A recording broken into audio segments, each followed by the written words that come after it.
Hello बच्चों, आज हम सीखते हैं संख्याओं के प्रकार के बारे में। संख्याओं के कौन कौन से प्रकार होते हैं और इनको नाम याद करने के तरीके देखेंगे, किस प्रकार इनको याद किया जाता है और इनके जो क्वेश्चन आते हैं किस प्रकार से हम करेंगे। तो पहला जो हमारे संख्याओं के प्रकार की बात करें और पहला जो प्रकार है वो हमारा है प्राकृत संख्या। प्राकृत संख्या का दूसरा नाम है, इसका नाम है प्राकृतिक संख्या। तो किसे कहते हैं? देखो, प्राकृत संख्या उसे कहते हैं जो संख्या एक से शुरू होती है। कहाँ शुरू होती है? एक से शुरू होती है, उसे हम क्या कहते हैं? प्राकृत संख्या कहते हैं। क्योंकि प्रकृति में कुछ ना कुछ तो होगा, यानी जीरो तो होगा ही, इसमें कुछ ना कुछ तो होगा, यानी एक दो चीज तो होगी। इसका मतलब लगा दिया हमने प्राकृत संख्या, प्रकृति के आधार पर प्रकृति को देख के आ गया। ठीक है, तो उसका अगला दूसरा प्रकार है वो हमारी है पूर्ण संख्या। पूर्ण संख्या जिस प्रकार आपको नाम से पता चल रही होगी, पूर्ण संख्या यानी पूरी संख्या। इसके अंदर देखो, प्राकृत संख्या के अंदर कौन अक्षर था? जीरो था ही नहीं हमारे पास में। लेकिन अगर जिस संख्या के आगे जीरो लगा दिया जाए या वह गिनती जो जीरो से शुरू हो उसे हम क्या कहेंगे? पूर्ण संख्या कहेंगे। तो इसका मतलब क्या हुआ? जीरो से शुरू और अनंत तक जाएगी। जीरो से शुरू होकर कहाँ जाएगी? अनंत तक आगे चलती जाएगी। उससे अगला बात करें हम सम संख्या। सम संख्या किसे कहते हैं? ये आप पहले भी पढ़ चुके हो।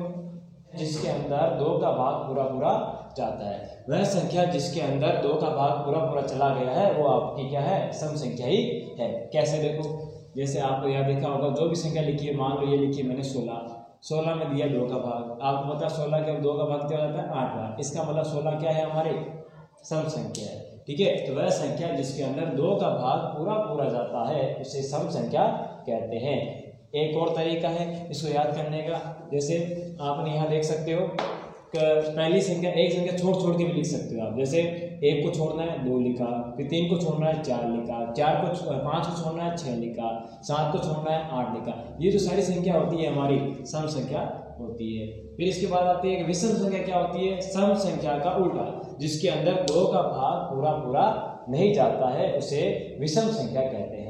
ठीक है, और वो संख्या जिसे छोड़ दो, जो सम संख्या छोड़ने के बाद जो संख्या बची है उसे हम क्या कहते हैं? विषम संख्या कहते हैं। जैसे हमने यहाँ 2 था, हमारे 1 छोड़ा था तो 1 को ले लो, 3 छोड़े तो 3 को ले लो, 4 छोड़ा था, ठीक है, 5 छोड़े तो यहाँ ले लो, फिर 7 छोड़ा तो यहाँ ले लो, फिर 9। ये सारी संख्या हमारी क्या कहलाती है?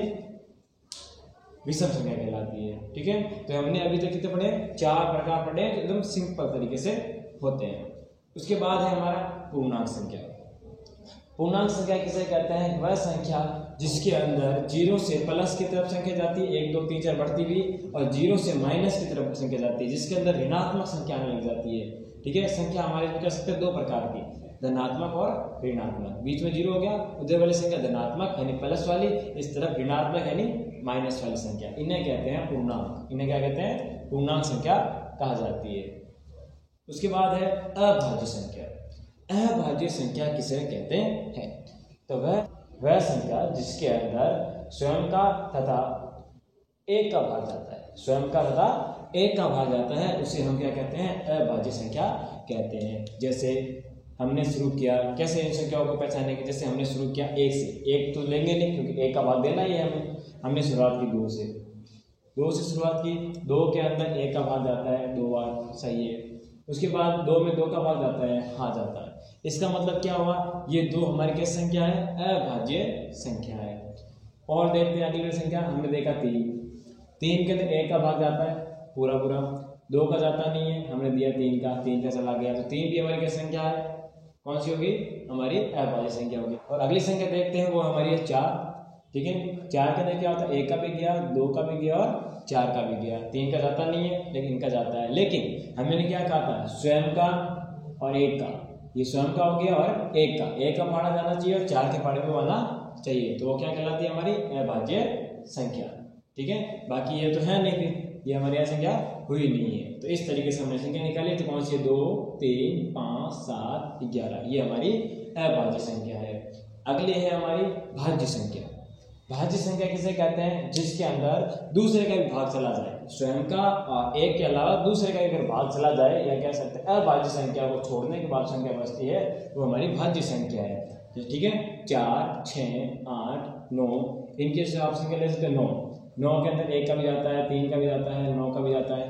ठीक है, 1 का 3 का 9 का, तो ये हमारी क्या संख्या है? भाज्य संख्या। इसमें दूसरे का भाग चला जाता है। उसके बाद हम अगर हम बात करें, अगले जो हमारी प्रकार है वो हमारा है परिमेय संख्या। परिमेय संख्या किसे कहते हैं? परिमेय संख्या उन संख्याओं को कहा जाता है जिसे हम p बटा q के रूप में लिख सकते हैं। किस रूप में लिख सकते हैं?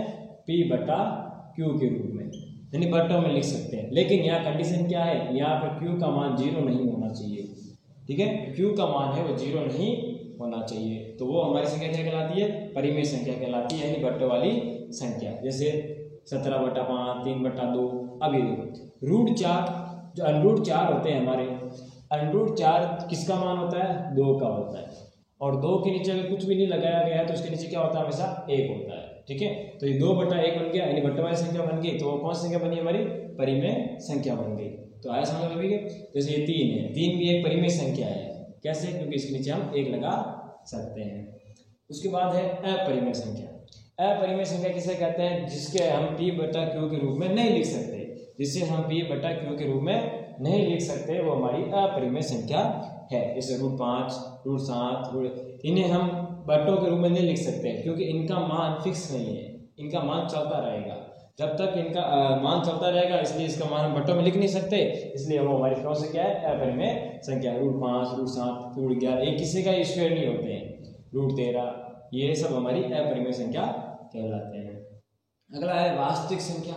अगला जो हमारा जो अंतिम प्रकार है वो हमारा है वास्तविक संख्या। वास्तविक संख्या किसे कहते हैं? जो परिमेय तथा अपरिमेय तथा सभी का मेल क्या कहलाता है? वास्तविक संख्या कहलाता है। जिनका कुछ ना कुछ रियल उत्तर आएगा, जिनका कुछ ना कुछ उत्तर इनका आएगा तो उसे क्या कहते हैं? हम वास्तविक संख्या कहते हैं। जिनका कुछ ना कुछ मान हो उन्हें हम कहते हैं वास्तविक संख्या कहते हैं, ठीक है। जैसे √4 है, √13 है, 4/7 है, √4 किसका होता है? 2 का होता है।